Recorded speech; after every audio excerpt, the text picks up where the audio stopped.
Search India, कहानी से सच्चाई तक। मैं तो केवल आपसे कहने के लिए आया हूं कि पूरी दुनिया आज अयोध्या की ओर देख रही है। पूरी अयोध्या यानी पूरी दुनिया अयोध्या की तरफ देख रही है। अयोध्या का मतलब अयोध्या में भगवान राम के भव्य मंदिर के कार्य का शुभारंभ प्रधानमंत्री जी 2020 में प्रारंभ कर चुके हैं और अगले वर्ष तक अयोध्या में भगवान राम का भव्य मंदिर बनकर के तैयार होगा। आज दुनिया आपको इस भाव के साथ देख रही है कि जब अयोध्या को दुनिया की सुंदरतम नगरी के रूप में स्थापित करना है तो उत्तर प्रदेश में भारतीय जनता पार्टी की ही डबल इंजन की सरकार रहनी चाहिए और इसी के लिए आह्वान करने के लिए मैं आया हूं। आप भी यही चाहते हैं ना? अच्छा, मुझे एक बात बताओ, 2017 के पहले बिजली मिलती थी? आज तो मिलती होगी ना? देखो, 2017 के पहले बिजली की भी उत्तर प्रदेश में जाति और मजहब हुआ करता था। ईद और मुहर्रम होता था तो बिजली आती थी, होली और दीपावली में बिजली गायब रहती थी। ये सच है ना? आज तो बिजली 24 घंटे है। और भाइयों बहनों, अयोध्या का दीपोत्सव भी सबकी समझ में आ रहा है ना, कैसे दीपावली होता है। गरीब के घर में मिट्टी के दीपक बनते हैं और उसको जब खरीद करके दीपक जलाया जाता है तो पूरी दुनिया जगमगाती है अयोध्या के साथ में। गरीब का घर भी संपन्न होता है और अयोध्या की दीपावली देश और दुनिया के लिए सस्ती भी दिखाई देती है। यह है हमारी अयोध्या, यह है अयोध्या। और अयोध्या को उसके गौरव के साथ जोड़ने के लिए आज मैं आपके पास आया हूं। यही तो है, हमने बिजली देने में भेदभाव नहीं किया। मुझे एक बात बताओ, कोरोना महामारी है ना? कोरोना महामारी के दौरान आपने देखा होगा, फ्री में टेस्ट, फ्री में उपचार, फ्री में वैक्सीन। कितने लोगों ने वैक्सीन ले ली है? सभी ने वैक्सीन ले ली है। वैक्सीन का पैसा तो नहीं लगा। और भाइयों बहनों, ये वैक्सीन का प्रभाव भी है कि वैक्सीन जिन लोगों ने ली, कोरोना दूर दूर तक नहीं आया वहां। मुझे बात बताओ कि वैक्सीन भी आपको दी गई फ्री में, टेस्ट भी फ्री में, उपचार भी फ्री में, और डबल इंजन की सरकार है। डबल डोज राशन का मिला कि नहीं मिला? राशन मिल रहा है ना? क्या समाजवादी पार्टी की सरकार में भी ऐसे ही राशन मिलता था? बहुजन समाजवादी पार्टी की सरकार के समय, कांग्रेस के समय, भाइयों बहनों, जब ये लोग आपके सुख दुख में सहभागी नहीं हो सकते तो इनको सिर में ढोने की आवश्यकता क्या है? इनको विसर्जन कर देने की आवश्यकता है। सहमत हैं? मुझे एक बात बताइए, कोरोना कालखंड में प्रधानमंत्री मोदी जी पूरे देश के अंदर जा रहे थे। मैं पूरे प्रदेश के अंदर घूम रहा था। हमारे सांसद, विधायक, पदाधिकारी जनता जनार्दन की सेवा में लगे थे। क्या सपा, बसपा, कांग्रेस के लोग भी क्या आपका हालचाल लेने के लिए आ रहे थे?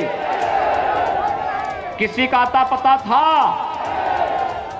भाइयों बहनों, वैक्सीन के बारे में भी इन्होंने दुष्प्रचार किया था ना।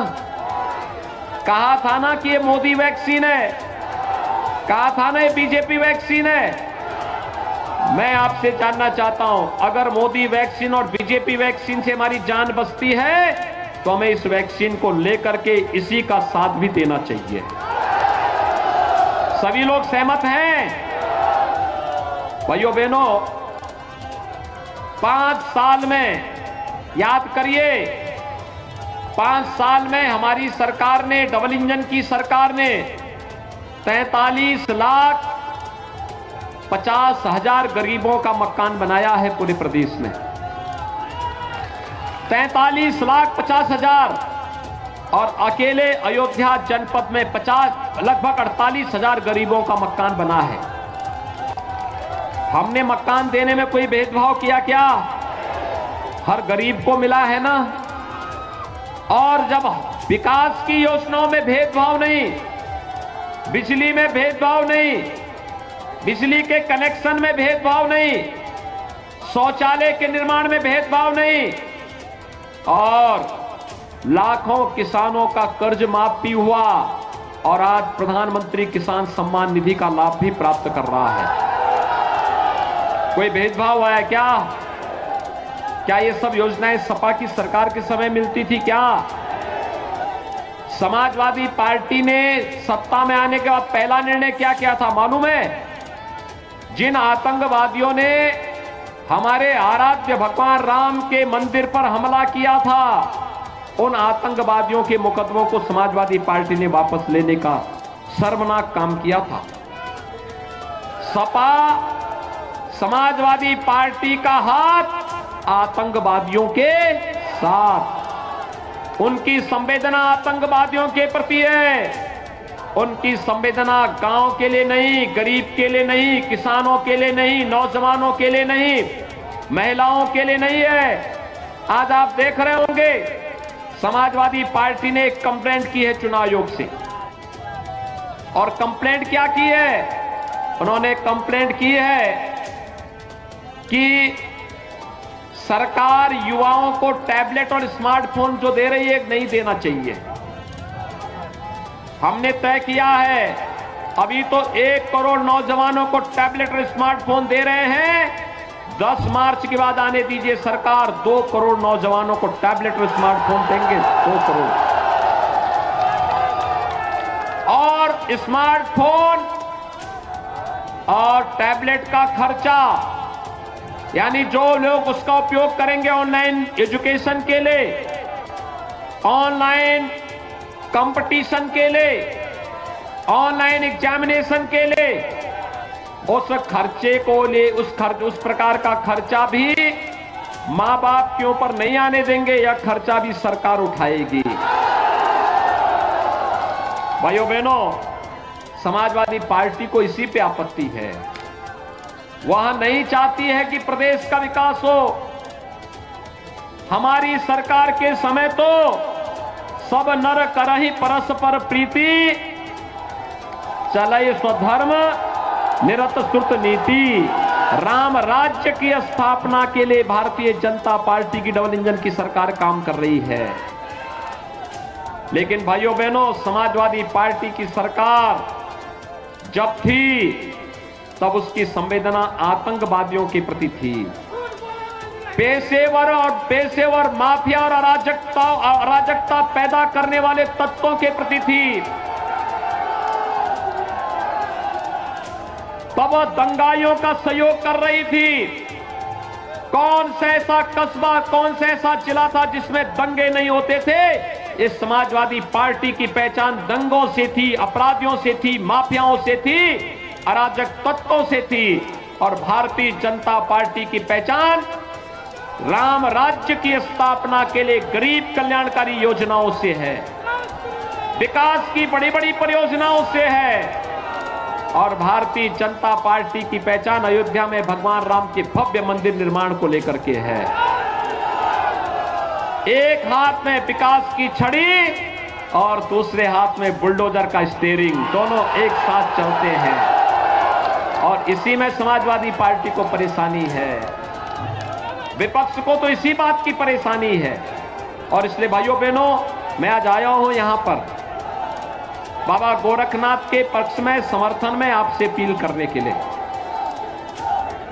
देखिए, जब अयोध्या की 5 सीटें जीतेंगी तो भाइयों बहनों, ये 5 सीटें जीतेंगे तो उत्तर प्रदेश में 325 सीटों का समर्थन भारतीय जनता पार्टी को प्राप्त होगा। 325 सीट का मतलब एक मजबूत और दमदार सरकार होगी, दमदार सरकार। आप दमदार और मजबूत सरकार चाहते हैं ना, कि समाजवादी पार्टी की दुमदार और मजबूर सरकार? दुमदार और मजबूर नहीं, दमदार और मजबूत सरकार। ये कौन देगा? भारतीय जनता पार्टी। कौन देगा? आप सभी सहमत हैं? देखो, मैं अयोध्या की शुरुआत बाबा गोरखनाथ के चुनाव क्षेत्र से कर रहा हूं, क्योंकि बाबा गोरखनाथ की कृपा से ये पैदा हुए थे, और इसीलिए मैं यहीं से प्रचार भी कर रहा हूं। जिता करके भेजेंगे सभी लोग, लेकिन जीतने की पहली शर्त है, चुनाव के दिन 27 तारीख को चुनाव होना है ना। 27 तारीख को पहला काम क्या? मतदान। पहला काम सभी लोग करेंगे, इधर भी उधर भी, पीछे भी बहुत बड़ी संख्या में लोग हैं। सभी लोग मेरे साथ बोलेंगे, सभी लोग सहमत हैं? बाबा गोरखनाथ भारी वोटों से जीतेंगे। आज से घर घर जाकर के वोट मांगेंगे कमल निशान पर सभी लोग। तो मेरे साथ बोलेंगे, भारत माता की, भारत माता की, भारत माता की।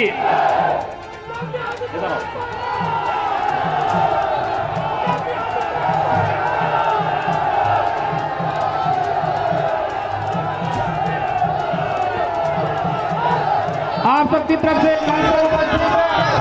सभी वरिष्ठ नेतागण, माननीय उत्तर प्रदेश के मुख्यमंत्री जी को आभार, धन्यवाद। सर्च इंडिया, कहानी से सच्चाई तक।